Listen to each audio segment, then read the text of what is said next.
I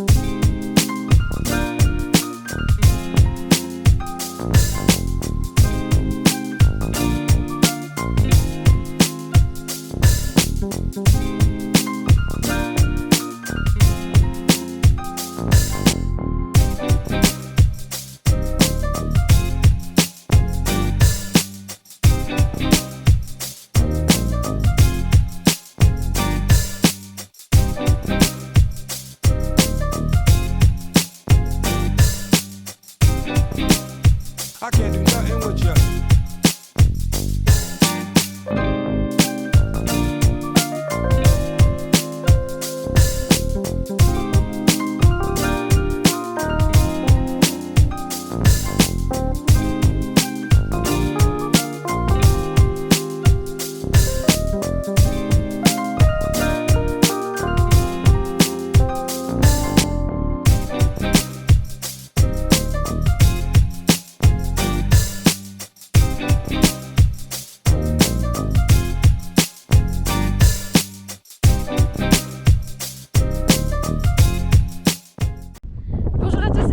Et bienvenue à bord. Aujourd'hui on se retrouve pour une nouvelle vidéo dans un endroit hyper venteux. Ouh là là, j'espère que vous allez m'entendre, mais moi je m'entends pas. Ouah.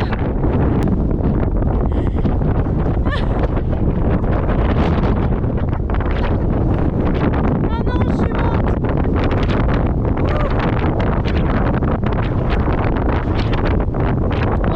Là. Bon, on se retrouve dans un endroit où il y a un petit peu moins de vent. Putain, je suis désolée. Le vent était beaucoup plus fort que mon corps. C'était incroyable. J'adore être poussée par le vent, mais là, ça fait trop une bouffée d'air frais où on n'arrive même plus à respirer. Bref, on se retrouve dans un endroit donc très venteux. C'est en fait un ancien cratère. Alors, je me rappelle plus le nom. Il est en bas. Je crois que c'est Gros Four, un truc comme ça. Gros Zou, Grésir, je sais plus. Du coup, je vous le mettrai sur le côté. Franchement ça vaut grave le coup, mais voilà, faut faire attention parce que là il y a plein de neige. Les marches étaient un petit peu dégagées, mais au milieu c'est assez glissant. Et voilà le vent, putain, oh là là. Donc là on est parti donc de l'hébergement qui était vachement sympa. On a rencontré des gens, des Français hier, et ils nous ont parlé avec les aurores boréales parce qu'on a eu la chance de voir des aurores boréales. C'était incroyable, putain, c'était vraiment, mais waouh, c'était incroyable. Elle était grande, elle était verte, elle bougeait et tout. Franchement, c'était un de mes rêves. Il s'est réalisé, je suis trop refaite. Donc bien évidemment hier soir vous avez dû avoir les photos que j'ai mises sur la vidéo de la semaine dernière. Donc si vous l'avez pas vu, je vous invite à la regarder.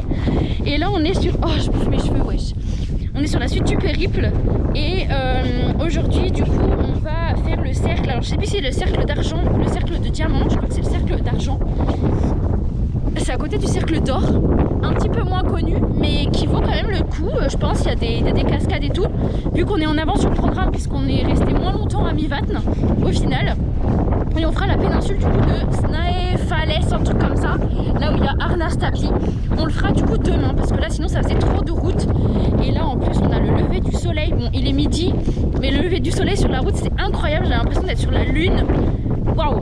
Bon bref, je sais pas si vous allez m'entendre. Du coup, je vous laisse profiter des vidéos et on se retrouve juste après. Wouh!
se retrouve pour un petit débrief de cette vidéo.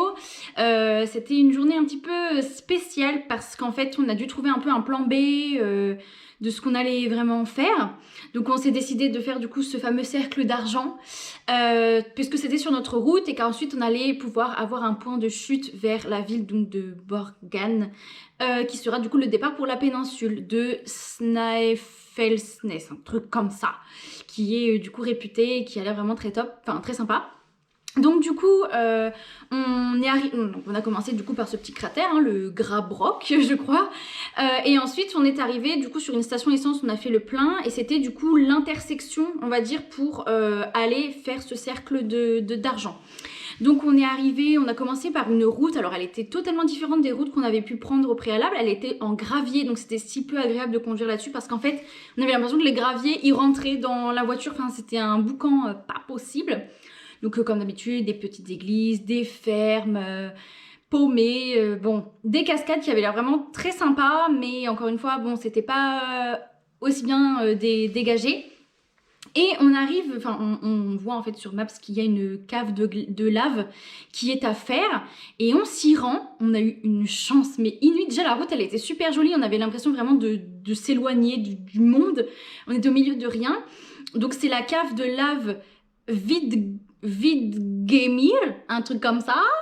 Et de toute façon vous l'avez déjà vu hein, sur les vidéos qui sont passées. Et en gros c'est la plus grande c'est la plus grande cave de lave d'Europe et je crois même du monde puisqu'elle fait je crois 65 mètres. Non je dis des bêtises, je sais plus exactement, vous aurez une petite fiche technique qui apparaîtra jusqu'ici et en fait c'est juste incroyable comment de la lave donc qui est très très chaud donc à creuser ce tunnel, il y a eu des formations, des stalagmites hyper rigolotes. D'ailleurs je vous mettrai deux petites photos parce que j'ai pas pu les filmer, ça rendait pas très bien.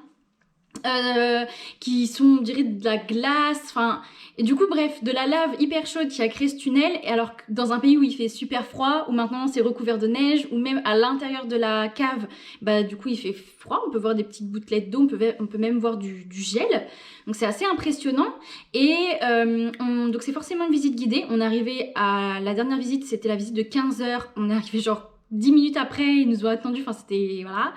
Donc voilà, directement guidé parce que faut faire attention, il faut préserver ce site qui est exceptionnel et du coup le guide est en anglais donc il a un accent assez fort islandais donc il faut être à l'aise avec l'anglais pour comprendre la visite. Sinon c'est un petit peu compliqué même si on en prend quand même plein les yeux et à la fin il nous fait une petite immersion dans le noir où il y a 1 minute de silence où juste on se rend compte en fait que la cave elle a ces petits bruits naturels. Donc il faut pas être claustrophobe et il faut pas avoir peur du noir. Voilà pour faire cette visite. Sinon c'est râpé, c'est crise d'angoisse assurée. Donc tout le chemin c'est illuminé quand même pour voir en fait la beauté, même les couleurs. De toute façon, comme je vous disais, hein, vous allez voir des photos, un petit diaporama de photos qui va défiler pendant que je parle. Comme ça vous avez un peu une idée de à quoi ça ressemble. Mais c'est vrai qu'en vrai c'est beaucoup plus impressionnant quand même. Et ensuite on ressort de là avec ce paysage nu à perte de vue, que du blanc, des montagnes. Enfin c'est juste super beau. On a eu de la chance du coup d'être arrivé à temps. Mais par contre, petite précision, comme les excursions sont super chères en Islande, celle-ci n'en fait pas exception. Du coup, pour 2 personnes, c'est quasiment 100 balles. Voilà, c'est 17 000 ISK. Donc, beaucoup de sous. Ça fait, ouais, 8500 ISK par personne. Donc, quasiment 50 € par personne.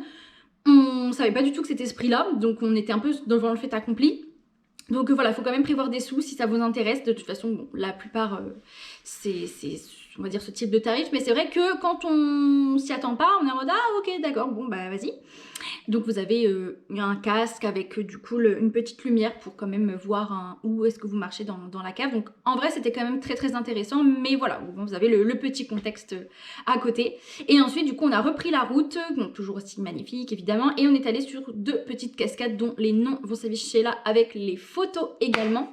Et voilà, du coup pour cette petite journée. Après on est allé dans la ville de Borgen, enfin juste à côté, où ça avait l'air super beau, le coucher de soleil, il y avait la lumière qui se reflétait en fait dans le lac. Et sauf que là on s'est dit on dort où? Parce qu'il y avait un camping, mais apparemment il n'était pas non plus très bien noté au bord de la route, puis il faisait quand même -9. Donc on s'est dit bon, on va pas tenter de dormir dans le van. Donc on a trouvé un hébergement qui s'appelle... alors c'était un camping. Vous avez donc des maisons comme logées dans un petit gîte. Mais vous avez donc sa particularité, c'est des campings, c'est des potes. Camping pot, je crois que ça s'appelle. De toute façon le nom sera indiqué.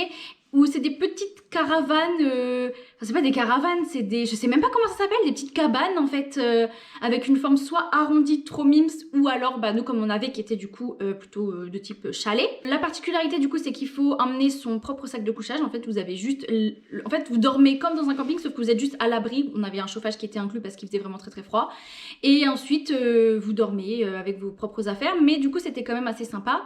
C'est un endroit où vous avez aussi une petite source chaude. Bon, les sanitaires étaient pas forcément très propres, il n'y en avait pas beaucoup par rapport au nombre de personnes, mais bon, sinon il y avait une cuisine aussi, et il y avait un restaurant. Du coup, c'est la première fois qu'on est allé au restaurant depuis le séjour. Il y avait des petites spécialités, des soupes, on va dire typiques, on en a tenté. Il y avait donc la petite soupe de champignons islandais, et du coup, une soupe de ragoût... d'agneau, en fait avec l'agneau je pensais que ça allait pas être bon et en fait c'était super bon. Effectivement il est pas fort contrairement à celui en France, et j'en ai eu pour un total du coup de 3600 ISK parce que j'ai pris un Sprite en boisson. Je me suis dit ça va un peu changer de l'eau, déjà l'eau elle congèle dans le van quand il fait super froid, donc ça va changer un petit peu de ça. Donc c'est quand même pas donné, les restaurants de toute façon c'est pas donné, mais le lieu était hyper sympa. Pareil, je vous mettrai 2 petites photos. C'était une ambiance vintage, il y avait plein de vinyles, il changeait lui-même les musiques avec son tourne-disque. Doit y avoir des groupes qui font des représentations des fois parce qu'il y avait une petite scène, et franchement hyper convivial, le mec hyper sympa. Franchement le réceptionniste il était hyper gentil, et ouais non franchement c'était sympa, mais par contre voilà ça coûte 51 environ euros la nuitée, sachant que bah, du coup on doit ramener ses propres affaires, bon, même sinon on avait déjà tout vu que de base on dormait dans le van. Mais bon, c'est voilà pour le rapport qualité-prix, sachant qu'il y avait des hébergements, on va dire chauffés avec plus de trucs, donc là ça doit coûter encore plus cher. Et c'est le village, il y a une petite BD liée aux elfes et aux trolls, donc c'est assez rigolo. En fait dans la petite cabane où on était, il y avait un faux billet de 500 USK, c'était on va dire la valeur de 500 USK, pour avoir une réduction sur la boutique. Parce que du coup voilà, comme je disais, c'est une terre de mystère, de légende entre les trolls et les elfes. Dans la cave de lave, pardon, il y a un moment où on s'est arrêté, où en fait le guide nous a dit c'est un troll qui nous regarde. Parce qu'en fait c'est vrai qu'avec un petit peu d'imagination, et par rapport à ce que la pierre en fait était un peu plus ou moins formée et dessinée, on avait l'impression de voir un petit visage de troll qui nous regardait. Donc c'est assez rigolo que même à l'intérieur de cette cave ce soit formé comme ça, et que tous ces mythes et légendes persistent en fait finalement. Et d'ailleurs le cercle de diamant qui est vraiment au-dessus, c'est vraiment la partie nord, il y a une espèce de petite péninsule, et cette péninsule fait partie le circuit des trolls et des elfes. En gros c'est la petite légende des elfes et des trolls qui habiteraient dans cette péninsule, donc c'est vraiment marrant comment il laisse ce petit mystère, et puis du coup forcément ça fait partie du tourisme. Donc le culte de ces légendes persiste avec les touristes. Il y avait une autre petite particularité, c'est qu'en Islande, il paraîtrait qu'ils ils pensent qu'il y a le monde des hommes invisibles, et que la route serait faite de façon à éviter cela. Genre il y aurait par exemple des roches, un amas de roches, parce qu'il y a beaucoup de roches en Islande, qui seraient en fait les habitations de ces hommes invisibles, et du coup la route contournerait ces roches pour éviter justement d'être avec eux. Donc c'est hyper bizarre. Il y en a qui croient à des religions, eux il y en a qui croient à ça.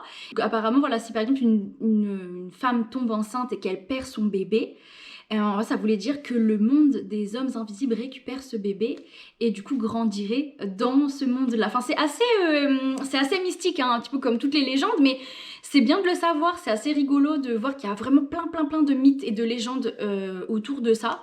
Ah aussi, petit instant musique, du coup, petit jingle.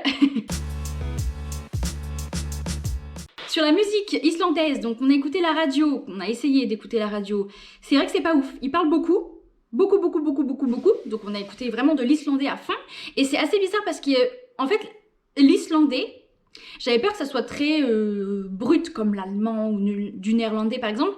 En fait, ça fait penser à un espagnol qui parle dans la façon dont c'est parlé, le rythme, mais sauf que c'est de l'islandais. Mais vraiment la façon dont il parlait vite. Donc, des fois on avait même l'impression qu'il disait des mots en espagnol alors que pas du tout, c'est islandais. Donc ça c'était assez rigolo. Les musiques, bon ils ont pas beaucoup de musique locale, hein, ou alors c'est très déprimant, les musiques. Donc beaucoup de musique anglaise, des anciennes musiques aussi, beaucoup. Donc voilà, pas hyper intéressant non plus. Et nous, moi je regarde l'Eurovision chaque année, donc il y a un groupe islandais qui me faisait rire et dont les chansons, en vrai j'aime bien. Je vous mettrai le nom juste ici, c'est Daddy, Freyr, hein, quelque chose comme ça. Il y a 2-3 petites musiques qui vont popper, voilà, si ça vous intéresse, c'est rigolo de le savoir. Mais c'est vrai que bon, c'est pas un truc de ouf, et la seule musique qu'on a trouvée qui nous entraînait, c'est la musique de l'office de tourisme islandais. En fait c'est le karaoké le plus dur du monde, il est dit, et cette musique elle est super entraînante. En fait c'est une musique en anglais avec des mots islandais dedans, et pareil je vous mettrai la musique en description si ça vous intéresse, et je vous mettrai le nom aussi par ici. Franchement elle était trop cool, on s'est ambiancé tout le long du séjour et on a reconnu, parce que le clip du coup était tourné en Islande, on a reconnu des endroits où on est déjà allé, notamment Seyðisfjörður dans l'est. Donc voilà, c'était super rigolo, c'était l'instant musique du coup. Et voilà, pour terminer donc cette petite journée, du coup au restaurant, le monsieur nous a dit qu'une aurore boréale allait se former. Donc après qu'on avait fini de dîner, on est allé dehors, on a profité de l'aurore boréale, on s'est allongé dans la neige et on a regardé cette aurore qui était juste incroyable. Donc franchement ça fait trop plaisir de voir encore une fois des aurores boréales, et on espère en avoir encore jusqu'à la fin du séjour. Donc voilà, c'était le petit moment hyper. En tout cas, j'espère que cette vidéo vous a plu. Si c'est le cas, toujours n'hésitez pas à lâcher votre meilleur like, à souscrire à la chaîne et à nous dire en commentaire ce qui vous a le plus plu. Et si vous avez aussi d'autres petits mythes et légendes à nous raconter, n'hésitez pas, l'espace commentaire est fait pour ça. Et puis nous, du coup, on se retrouve la semaine prochaine pour la fin du périple en Islande. Du coup, activez la cloche pour ne rien louper. Et sinon, n'hésitez pas à voir les vidéos précédentes pour vous donner un petit peu plus d'idées sur ce à quoi ressemblent les paysages en Islande. Moi, je vous dis à la semaine prochaine. Ciao!